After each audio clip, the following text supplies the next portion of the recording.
Hey guys, quick tip for people who run gas gauges like this on their 75-25 bottles. One of the things I don't like about these gauges is the ball doesn't float where your CFM is, so it's kind of hard to tell exactly where you are.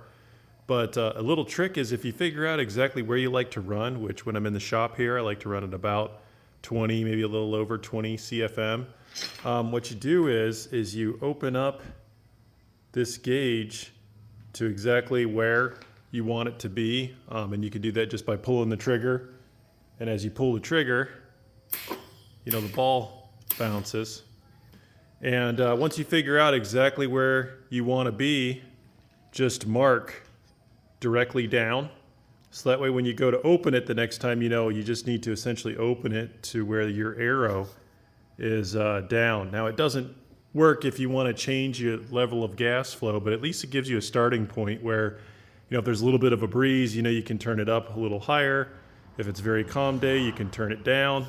But just a little trick there that I figured out when running these types of gauges where the ball doesn't float except for when you pull the trigger, just mark it. And another quick tip, I like to run these dual gauges, and the reason is one, you can run to your machine, but a second one, you can run to a whip like this, which I keep on here just in case I want to run, a different welder like that suitcase or something else that I have a different set of wire in.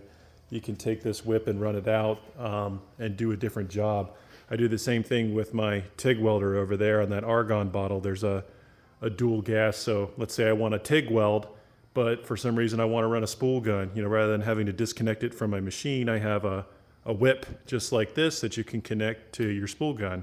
So just a quick little tip on how to set these gas gauges and running the whip, and that's why I like to run the dual gauges that I do. All right, well, stay tuned for the next one.